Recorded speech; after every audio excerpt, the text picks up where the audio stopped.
शेतकरी बंधूंनो नमस्कार. मी Sandeep Jadhav Patil, banana house tissue culture research and डेव्हलपमेंटमध्ये तुमचे स्वागत करतोय. महाराष्ट्र, कर्नाटक, आंध्र प्रदेश, गुजरात अशा विविध राज्यामध्ये आपण टिश्यू कल्चर केळी रोपांचा पुरवठा करतो. त्यासोबत जे काही चांगली मेहनतीने उभा केलेले शेतकऱ्यांनी ज्या बागा आहेत त्या बागांची माहिती किंवा त्यांचा अनुभव तुमच्यापर्यंत पोहोचवतो. हे शेतकरी हा केळीचा घड, ही केळीची बाग, खानदेश, जिल्हा आहे जळगाव, तालुका आहे जामनेर आणि गाव आहे हिवरखेडे बुद्रुक. तिथले राजेंद्र दत्तात्रय पाटील हे शेतकरी आहेत. आणि मी 9 महिने पहिला तोडा किती दिवसात? 9 महिने 15 दिवस. हो, 9 महिने 15 दिवसामध्ये पहिला तोडा इथला केला होता. आतापर्यंत निम्मा माल गेलेला आहे एक्सपोर्टला. चांगला दर मिळालेला आहे आणि सगळं व्यवस्थापन कशा पद्धतीने केलंय याविषयीची चर्चा आजच्या व्हिडिओमध्ये करणार. तुमचं नाव आणि एकूण सगळं शेती क्षेत्र आहे, केळी सहित इतर सगळं शेती क्षेत्र. राजेंद्र दत्तात्रय पाटील, मुक्काम पोस्टिंगवर बुद्रुक, तालुका जामनेर, जिल्हा जळगाव, खानदेश. किती रोप आहेत सगळे? ही छात आहे 2200 लागवड आहे, 2100. आणि आपलं खालती घेतलंय 3600 पण दुसरा. बाकी दुसरी मग पिलवावर इथे लागवड आहे. आणि जमीन किती? जमीन 12.5. आता आत्ताच्या घडीला कुठली कुठली पीक आहेत? आताच्या घडीला पूर्ण केळी आहे, 1 एकर फक्त कपास. 11 एकर 12 एकर पूर्ण क्षेत्र आहे. त्यातली 12 पैकी 11 एकर केळी आणि 1 एकर फक्त कपाशी. म्हणजे हा एक खासियत आहे. खानदेश म्हटलं तर फेमस फक्त केळीचं पीक. आणि त्याच पद्धतीनं चांगली उन्नती, चांगली समृद्धी, चांगलं शेतीतून म्हणजे आता चांगली उच्च शिक्षित मुलं केलेले. तुम्ही आता 2 मुली 1 मुलगा सगळ्यांना उच्च शिक्षित केलेलं शेतीवरच केलं. असं स्वतः काय तुम्ही व्यवसाय नाही केला, शेतीचा दिवस शेती आणि केळी त्यात महत्व. केळीमुळं खूप दिवस बदलले, सगळ्यांचेच बदलले तुमच्या एरियामध्ये.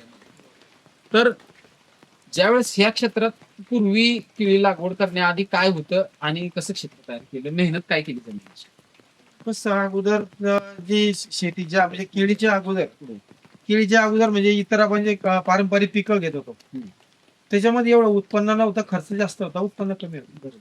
आता या केळीच्या याच्यामध्ये जर भाव चांगले भेटले समजा तर उत्पन्न बऱ्यापैकी होतं. बऱ्यापैकी म्हणण्यापेक्षा चांगलं चांगलं उत्पन्न उत्पन्न. मिळतं. हो. कमी याच्यामध्ये फिक्स पैसे आणि मजुरीचा मध्ये फरक पडतो, मजुरांची समस्या कमी होते.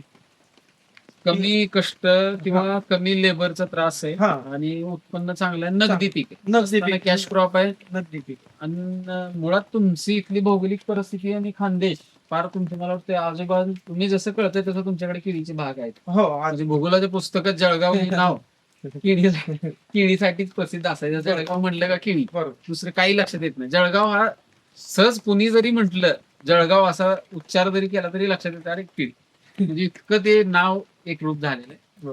तर सुरुवात कशी ह्यात नांगरणी किंवा बाकीचं काय केलं, बेड कसं केलं? आम्ही नांगरटी केल्यानंतर म्हणजे उन्हाळ्यात नांगरटी करून फोड दिलं, शेणखत टाकलं त्याला एकरी उन्हाळ्यात.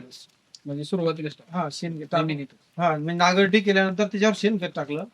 मग जमिनीची रोटा करून मशागत केली, फोडू दिले त्याला 2 महिने. आणि मग सप्टेंबर मध्ये म्हणजे जुलैमध्ये आम्ही बेड तयार केले सरी पाडून आणि तसं राहू दिलं. ज्यावेळेस सप्टेंबर लागवड करायची त्यावेळेस त्याच्यावर पूर्ण अजून आपली फॉस्फेट वगैरे म्हणजे टाकून बेड प्लॅन करून त्याच्यावर रोपाची लागवड केली.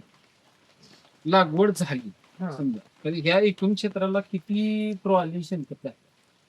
एकूण म्हणजे जवळजवळ 10 टन. याचा आंतरपीक काय केलं? आंतरपीक याच्यामध्ये उडीद घेतला होता. उडीद घेतला. हो, तो कधी गेला आणि कसं केलं? उडीद म्हणजे 2 झाडांच्या मध्ये 1 फुले म्हणजे एकाच ठिकाणी टाकायचं. त्यावेळेस केळी किती उंचीची वयाची? केळी लागवड केली आणि लगेच 1 महिना म्हणजे 15 दिवसाची. आणि मग उडीद किती दिवसात कटाई झालं? 2.5 महिन्यामध्ये. नाही 3 महिन्यामध्ये. मग त्यावेळेस केळीने केळीची उंची वाढली नाही का? नाही, केळी साधारण एवढी होती. म्हणजे सावलीचा काय प्रभाव झाला नाही एकमेकांचा? उलट त्या व्हायरस जो येतो केळीवर त्याच्या म्हणजे जे त्याच्यावर जे कीटक येणार आहे त्या उडीदवर येतात. आणि त्याच्यामुळे केळीच्या बरोबर त्याची पण फवारणी होते, केळीबरोबर त्याला पण खत मिळतं. उडदाचं आर्थिक उत्पन्न काय मिळालं? उडीद 3 क्विंटल निघाला मला. तर पैशात उत्पन्न काय? 100 रुपये किलो प्रमाणे 30,000चा उडीद झाला. म्हणजे रोपाची वरच्यावर थोडे रोपाला टेकून मिळाला रोपांच्या खर्च, रोपाचे तरी पैसे निम्मे अर्धे निघून गेले थोडक्यात. तर सांगण्या पाठीमागचा एक उद्देश आहे, आंतरपीक घ्यायला विरोध नाही, ज्या त्या शेतकऱ्याच्या परिस्थितीनुसार, वातावरणानुसार, तिथल्या परिस्थितीनुसार ते घेऊ शकतात. पण सगळ्यांनाच साध्य होईल असं नाही. नाही. कारण काही शेतकरी असं झालेलं आहे की आंतरपीक घेऊन फसलेले आहेत, पूर्ण बागाच्या बागा खराब झाल्या, असं पण होऊ शकतं. त्यामुळं ज्या त्या शेतकऱ्याचा, प्रत्येक शेतकऱ्याचा वेगवेगळा अनुभव, प्रत्येकाचा अनुभव वेगळा आहे. तर ह्याच्यामध्ये आंतरपीक उडीद झाल्यानंतर एक साधारणपणे आतापर्यंत किती रासायनिक खताचे डोसेस केलेले? रासायनिक खताचे डोस, बेसल डोस 2 दिले याला. हो. ड्रीप मधून जी खतं सोडत होते तुम्ही, किती दिवसाचं अंतराने? ते 8 दिवसाच्या आत. 8 दिवस. आणि आतापर्यंत घाडावर फवारणी किती केली? घडावर फवारण्या 2 फवारण्या झाल्या. महत्वाचा विषय की पाटील साहेबांनी इथं डबल लॅटरल वापरलेली आणि ते अत्यंत महत्वाचे. जमीन इतक्या ताकदीची जमीन आहे, मी असं स्पष्ट सांगेल, माणूस पेरला तर माणूस उगवल अशी ही जमीन आहे. ह्याला तुमच्या इथं काय म्हणतात? ह्या जमीन मुरुम मुरुम म्हणतात. ऍक्च्युली पश्चिम महाराष्ट्र किंवा इतर भागामध्ये मुरुम म्हणजे दगडाची जमीन झाली, त्याला खडक म्हणतो. हो. पण मळईची किंवा मरुळची जमीन, तळ्याच्या नदीच्या काठची किंवा धरणाच्या काठची जी जमीन असते, ज्याच्यामध्ये इतकी क्षमता आणि ताकद असते, निचरा असते, पाण्याचा निचरा होणार आहे. स्वतःच सांगतात की एक आठवडा जर पाणी नाही दिलं तर ते जगेल का नाही पीक, याची शाश्वती राहत नाही. म्हणजे एवढा चांगला निचरा आहे. पाण्याचा आणि निचरा होतो. फक्त पाणीच पाहिजे, पण जमीन पिकाला इतकी खूप सुंदर आहे. आज एवढं आंतरपीक घेऊन सुद्धा एवढ्या चांगल्या पद्धतीनं पीक उभा राहते. ही ह्या जमिनीची ताकद आहे, नक्की फक्त आमच्या रोपामुळे नाही. यांचे कष्ट आहे, जमिनीची ताकद आहे, वातावरणाची साथ आहे, आणि ह्या सगळ्या गोष्टी जुळून आल्या म्हणून आज इथं आहे. आतापर्यंत किती टन माल आपण दिलाय सर? 20 टन. 20 टन. आणि तो काय दराने दिलाय? 22. ज्या वेळेस रोपं लावली, त्या रोपं लावलेल्या दिवसापासून किती महिन्यात किंवा किती दिवसामध्ये घड पहिला तुम्ही बघितला? पहिल्या दिवशीचा घड कधी बघितला? 6 महिन्यामध्ये. साधारण 7व्या महिन्यात चालू झाला. आणि सुरुवातीला किती फण्या आणि त्याचा शेवट किती फण्या? सुरुवातीला 10, 11, 12 पर्यंत फणी होती. नंतर 15, 16 पर्यंत गेली. म्हणजे 12 ते 15 पासूनची फणी 6 महिन्यात वेन झाली. 9.5 महिन्यात पहिला तोडा दिला आणि दर पण चांगल्या पद्धतीने मिळाला. अजून पाठीमागे तेवढाच माल शिल्लक आहे. नवीन रोपांची लागवड पण आता केलेली आहे. हे सगळं जे आहे आज जे बघतोय आपण यांचं, तर ते यांच्या निव्वळ कष्टामुळे.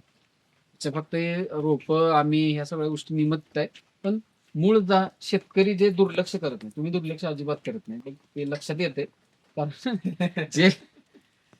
जी माणसं दुर्लक्ष करतात, मग ते काय असो, शेती असू द्या, घर असू द्या, व्यवसाय असू द्या, नाहीतर कुठली संस्था असू, बरोबर, ते दुर्लक्ष केलं तर ते काहीच साध्य करता येत नाही. तसाच विषय, पूर्ण लक्ष देऊन प्रत्येक झाड ना झाड बघून सगळ्या गोष्टी करतात, म्हणून आज हे यशस्वी आहे, चांगलं उत्पन्न आहे. असेच जे काही शेतकरी आहेत, त्यांची जे उत्तम उदाहरण आहेत इतर शेतकऱ्यांसाठी, की ज्यांनी चांगलं कष्ट मेहनत करून आज शेतीतून किंवा केळी बागेतून समृद्धी प्राप्त केलेली आहे. एक आपला घर प्रपंच संसार चांगल्या पद्धतीनं डेव्हलप केलेला आहे. अशा शेतकऱ्यांच्या मुलाखती तुम्ही बघताच आहे. अशाच प्रकारची मुलाखत नवीन शेतकऱ्यासोबत, नवीन केळीच्या बागेत, नवीन घडासोबत भेटणारच आहे. तोपर्यंत सर्व शेतकरी बांधवांचे मनापासून